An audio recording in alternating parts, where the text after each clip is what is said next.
여러분, 수용의 황제 그러면 떠오르는 사람이 누가 있습니까? 수용의 황제, 미국의 마이클 펠프스죠. 지금도 많은 세계적인 신기록을 가지고 있습니다. 그가 2008년에 베이징에서 200m 저병 경기에서 금메달을 따게 되는데 독특한 장면이 있었습니다. 지금도 언론에서 많이 회자되는 이야기인데,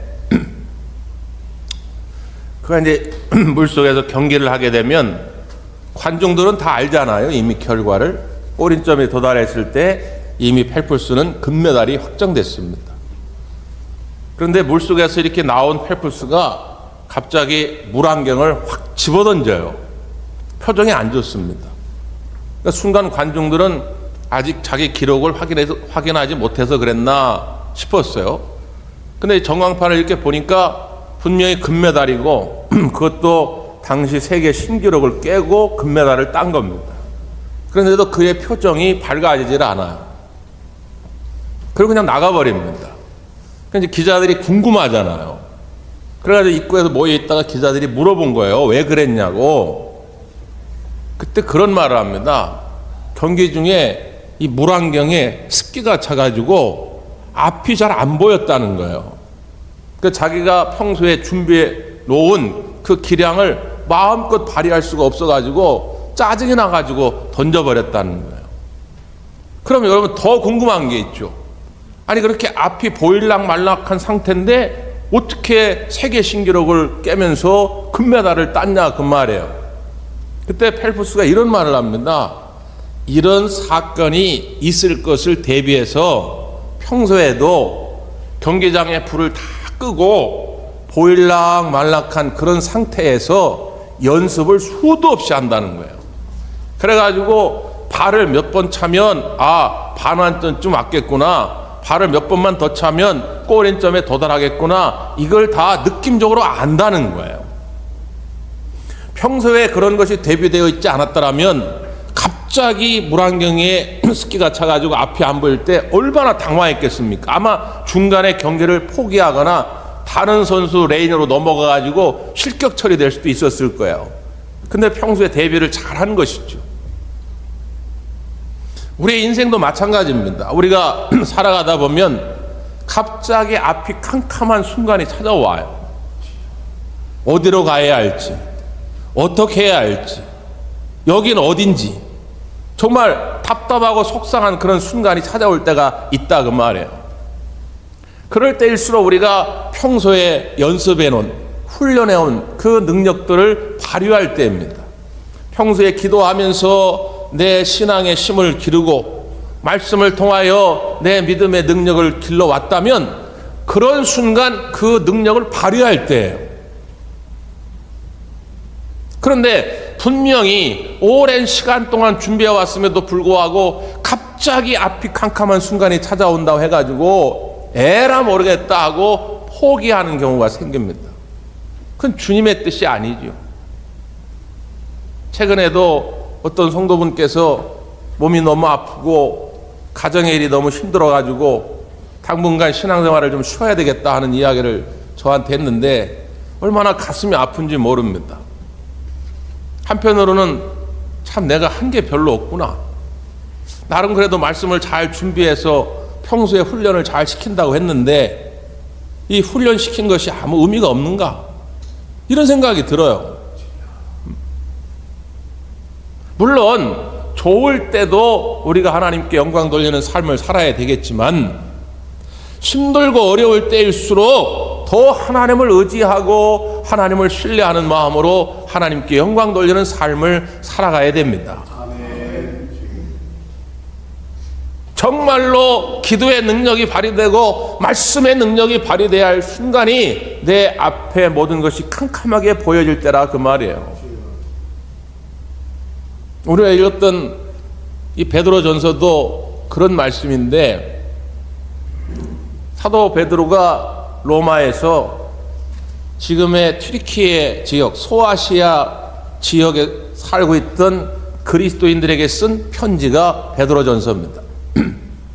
주 한 60년에서 65년경 사이에 초대교회 성도들에게 극심한 박해가 임한 것입니다.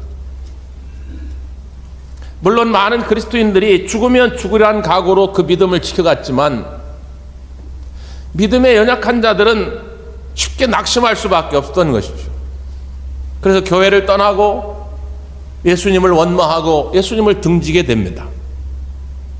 그래서 그 고난 가운데 시달리고 있는 그 낙심한 가운데 있는 그리스도인들을 위로하고 격려하고 새 힘을 주기 위해서 쓴 편지가 베드로 전서입니다. 그래서 오늘 우리가 읽은 본문의 말씀 13절에도 이렇게 권면하죠. 그러므로 너의 마음의 허리를 동이고 근신하여 예수 그리스도께서 나타나실 때에 너희에게 가져다 주실 은혜를 온전히 바랄지어다.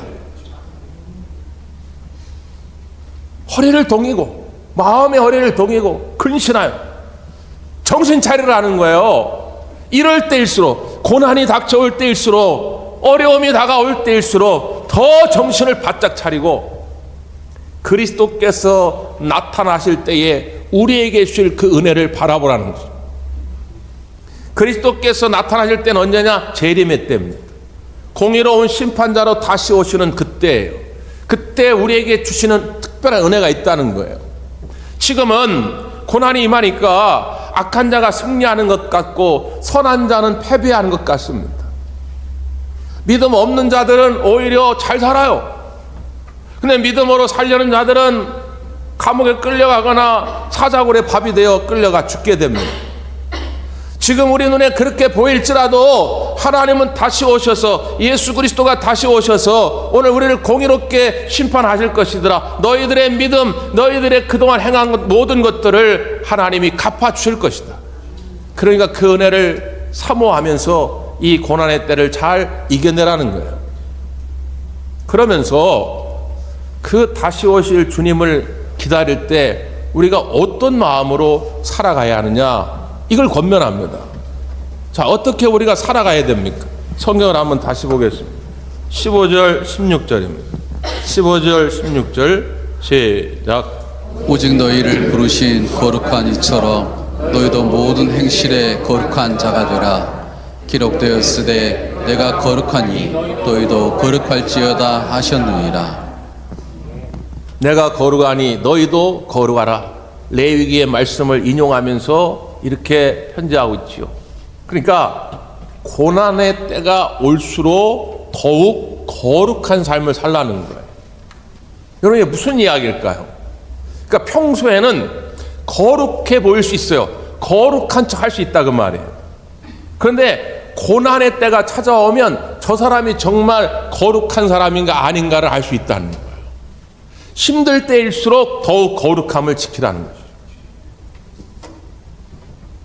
우리가 흔히 쓰는 말 가운데 영어인데 우리말로 딱 번역하기가 어려운 말이 있어요. 대표적인 게 비전입니다. 비전.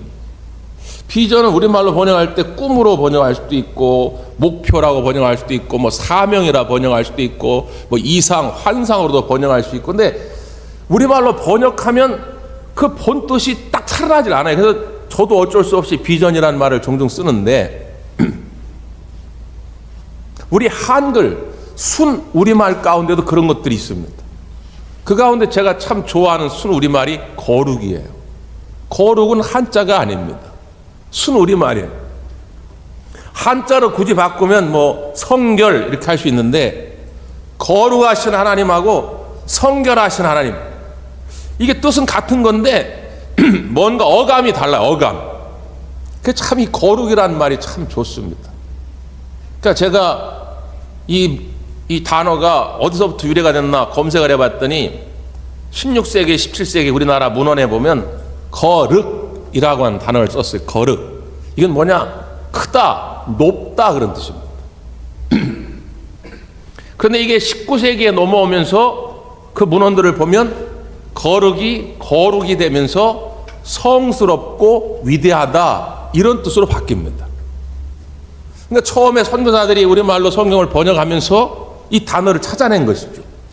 성스럽고 위대하다. 우리 하나님이 우리에게 원하시는 삶은 어떤 삶이냐? 성스럽고 위대한 삶을 살기를 원하시는 거예요. 여러분, 힘들고 어려울 때일수록 여러분의 삶이 성스럽고 위대한 삶이 되기를 간절히 바랍니다. 왜 우리가 거룩한 삶을 살아야 됩니까? 그 앞에 15절 뭐라고 그랬어요? 오직 너희를 부르신 거룩한 이처럼 그랬습니다. 우리를 부르신 이가 거룩하기 때문에 부름받은 우리도 거룩해야 한다는 거예요. 이게 당연한 거 아닙니까? 그러니까 대한민국을 대표해서 대사를 보냅니다. 그러면 외국에 가가지고 대한민국의 국민들의 뜻을 전해야 되죠. 일본에 대사를 보냈는데 일본 대사가 가가지고는 독도는 일본 땅입니다. 당장 군대를 보내가지고 독도를 빼앗으세요. 일본 국민 여러분. 아니 우리나라 대사가 일본 가서 그런 소리를 하면 어떻게 놔둘 수 있겠어요? 강제 소환해야죠. 있을 수가 없는 일입니다. 그러니까 하나님이 우리를 부르셔서 구원하시고 하나님이 우리를 파송하셨다고 한다면 우리는 부르시고 보내신 그 하나님의 뜻대로 사는 거예요. 그래야 가는 곳마다 나를 통해 하나님의 거룩함이 드러나는 것이죠. 근데 만약에 내가 가가지고 하나님과 다른 삶을 살아가게 된다면 하나님이 영광을 받지 못하는 것이죠. 하나님의 수치가 드러나는 거예요. 여러분, 대한민국이 경제가 많이 발전하면서 가져온 부작용 중에 하나가 뭐냐면 환경오염이거든요. 예전에 KBS에서 무슨 다큐멘터리를 하는데 환경오염 문제를 다루는데 저 태평양의 어떤 섬인데 그 섬에 사방으로 쓰레기가 몰려 들어와요. 전 세계에서 몰려 들어온 쓰레기. 그래서 그걸 가지고 우리나라 기자가 가서 찍은 건데 거기에 보니까 그 쓰레기의 상당량이 한글이 쓰여져 있어요. 한글이. 예? 여기서 머나먼 그 태평양의 섬인데 우리나라 쓰레기가 거기까지 간 거예요. 우리가 바닷가에서 아무 생각 없이 버린 페트병 하나가 거기 가가지고 야 한국 사람들이 이렇게 쓰레기 아무거나 버린다. 대한민국의 수치로 드러난 것이거든요. 우리가 세상에 살아가면서 그냥 아무 생각 없이 던진 말 한마디 행동 하나하나가 하나님께 수치가 될 수 있다 그 말이에요. 내가 말과 몸을 거룩하게 행할 때에 우리 하나님이 영광받게 될 줄 믿습니다. 그러기 위해서 우리가 꼭 가져야 할 태도, 마음가짐이 있어요. 그걸 17절에 이렇게 기록합니다. 17절 시작. 외모로 보시지 않고 각 사람의 행위대로 심판하시는 이를 너희가 아버지라 부른즉 너희가 나그네로 있을 때에 두려움으로 지내라. 하나님은 각 사람의 행위대로 심판하시는 공의로우신 분이기 때문에 그 하나님을 생각한다면 너희들은 나그네 의식을 가지고 살라는 거예요. 그럼 나그네 의식을 가지고 산다는 건 뭐냐? 늘 두려운 마음을 가지고 살라는 것입니다. 근데 여기서 말하는 두려움은 뭐냐면 어두운 밤거리에서 불량배들 만났을 때 겪는 그런 공포감이 아니에요. 여기서 말하는 두려움은 경외로움입니다. 경외로움. 여러분이 저기 어디 식당에서 친한 분들끼리 서로 막 편하게 얘기할 수 있잖아요. 뭐 이놈 저놈 그러면서도 할 수 있잖아요. 근데 만약에 제가 딱 그 옆을 지나가면 아유 목사님이다. 그러면 좀 말을 곱게 해야죠. 목사가 옆에 있는데도 불구하고 이놈의 새끼 저놈의 새끼 그러면 그건 목사인 저를 모욕하는 거예요. 자기들끼리 얘기하지만 무례함이죠. 우리 학창시절에 복도에서 막 아이들끼리 뛰어다니다가도 저기서 선생님 오시면 갑자기 발걸음을 멈추고 이렇게 얌전히 갑니다. 그리고 안녕하세요 인사하고 선생님 좀 간 다음에 다시 뛰는 안이 있더라도 그건 뭐냐? 내가 그렇게 한다고 해가지고 무슨 뭐 목사님이 와서 때리거나 선생님이 때리는 그런 건 아닐지라도 존중하는 마음으로 경외하는 마음으로 그렇게 하는 것이죠. 너희들이 정말 하나님을 공의로운 분으로 여기신다면 하나님이 반드시 마지막 날 다시 오셔서 우리 가운데 내가 행한 모든 것들을 선한 것은 갚아준다고 하는 걸 확신한다면 지금 이 땅의 나그네 인생으로 살아갈 때 말을 함부로 하지 말라는 거예요. 조금 힘들다고 쉽게 하나님을 원망하고 불평하고 조금 힘들다고 자기를 학대하면서 낙심하고 절망하는 말을 던지고 조금 힘들다고 내 옆에 있는 사람들을 미워하고 증오하는 말을 던지고 그거는 두려운 마음으로 사는 게 아닙니다. 그건 하나님을 존중하는 마음이 아니다 그 말이에요. 하나님을 무시하는 무례한 행위라고 하는 것이죠. 거룩함은 어디서 오느냐? 하나님을 늘 인정해 드리는 거예요. 여러분, 우리 하나님은 살아계신 하나님인 줄 믿습니다. 여러분이 정말 선한 마음을 가지고 선한 동기를 가지고 모든 일을 시작했다면 하나님 반드시 선한 열매로 나타나게 하실 줄 믿습니다.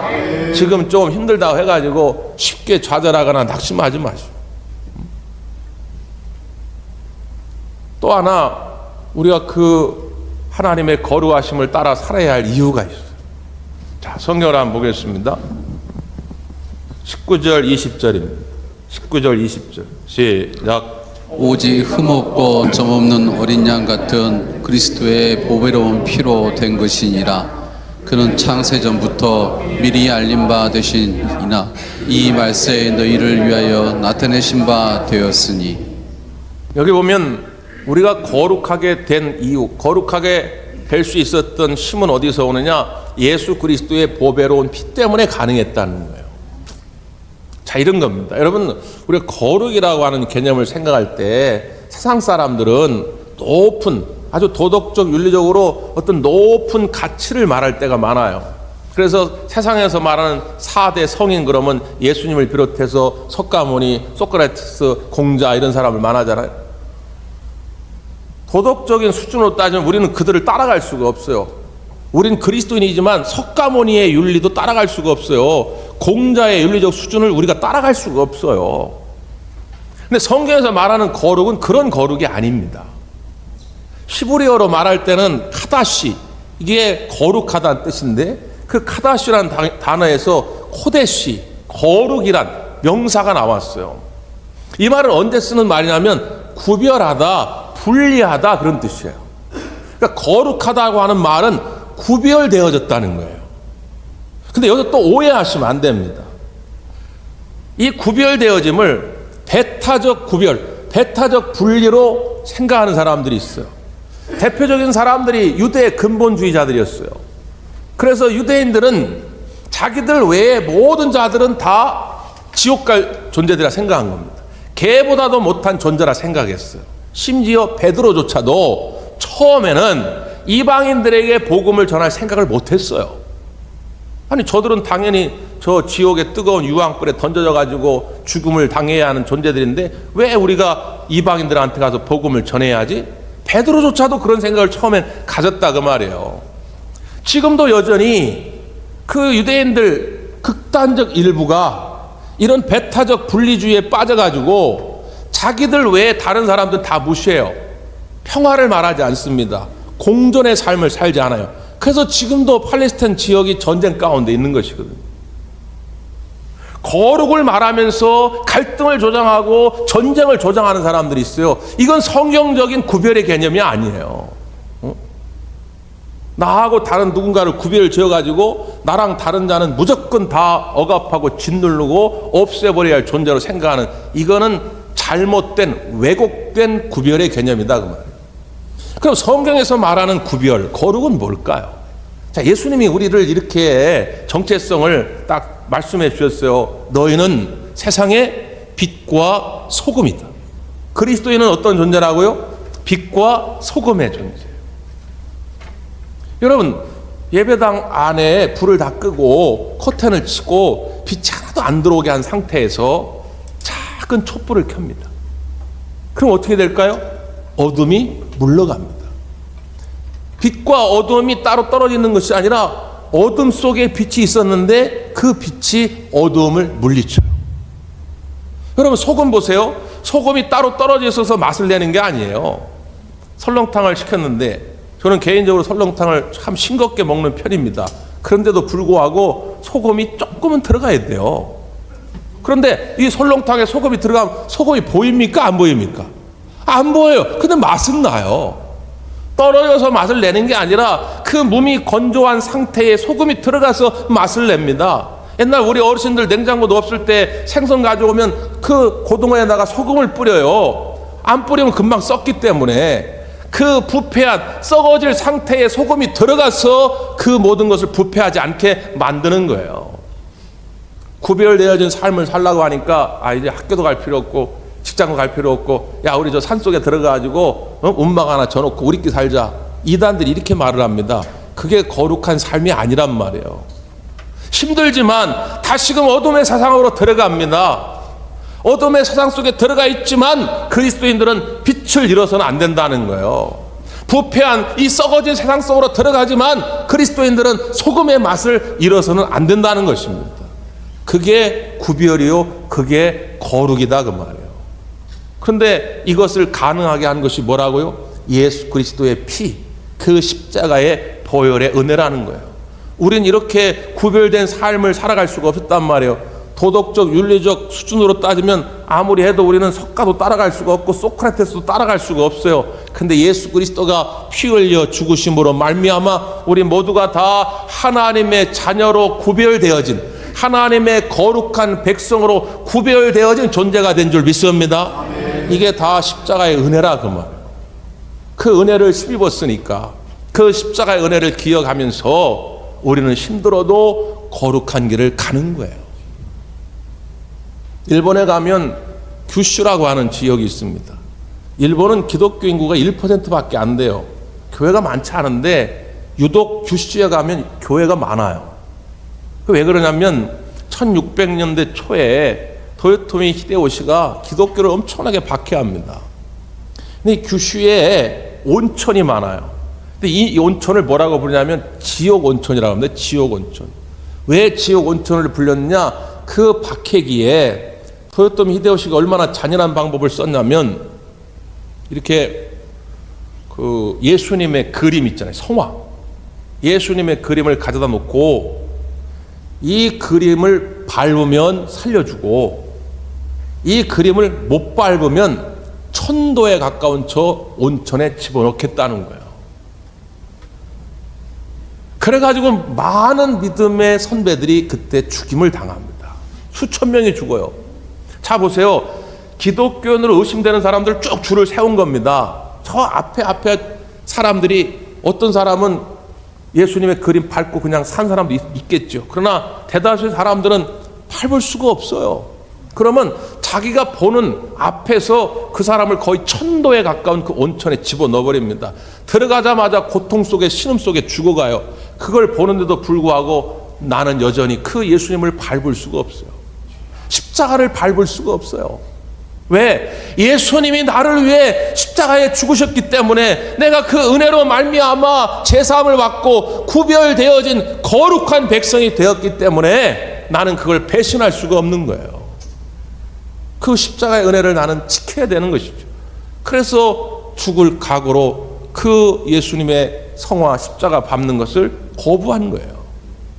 우리가 거룩한 길을 살아가려다 보면 참 힘든 일이 많습니다. 나도 그냥 제2의 때를 묻히고 그냥 편하게 살고 싶을 때가 많아요.